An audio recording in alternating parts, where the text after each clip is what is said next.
Jinûkeçê Sûriye û navçeya Herranê ji bo zarokan pelîstokên ji textikan çê dikin. Li navçeya Herranê serbibajarê Rihayê de jin li navenda alîkariya ku ji aliyê qemeqamtiya Herranê ve hatiye vekirin de hînî zinaetekê dibin û pereqezenç dikin. Jinên Herranê li navendê wekî hosteyekî marangoz ji textikan pelîstokên zarokan çê dikin. Jinên ku ji şerê Sûrî reviyane û li navçeyê bi cih bûne amaje dikin ku bi çêkirina pelîstokan û bi hînbûna karekî bûyerên nexweş ku ji ser serê wan derbas bûne ji bîr dikin.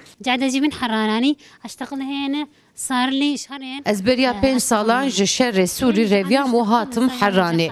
Niha li vê derê dijîm. Li vê navendê hînî çêkirina pelîstokan ji textikan dibim. Hîn hestê xwe li ser textika çê dikim, hêm jî pereqezenç dikim. Em van pelîstokan difroşin, bi perê wî jî xwe xwedî dikim.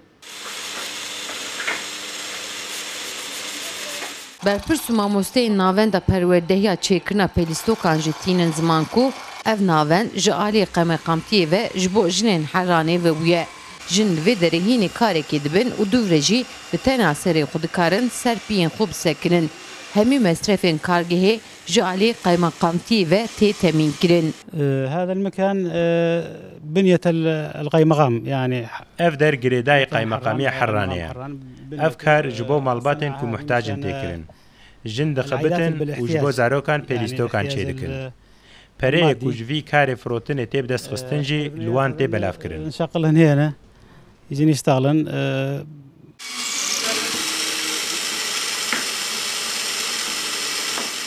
Li navendê heta niha bi hezaran jin perwerdehiyên cûr bi cûr dîtine. Hejmarekî wan jinan jî xelkê Sûrî ne. Sê heyva carekî dora 400 jin li vê navendê hînî karekê dibin û dûvre jî dest bi dikandariyê dikin û perê xwe qezenç dikin. Jinên Sûrî ê ku ji şer reviyan û hatine li navçeya Herranê bi cih bûne li vê navendê ji xwe ra karekê bi dest dixin. Ji bo zarokan lîstikok amade dikin û difroşin. Hem debara xwe bi vê şiklî derdixînin, hem jî xeyalên xwe li ser textika rêz dikin. Sevda Kaplan, Kurdistan TV, ji navçeya Herranê serbibajarê Rihayê.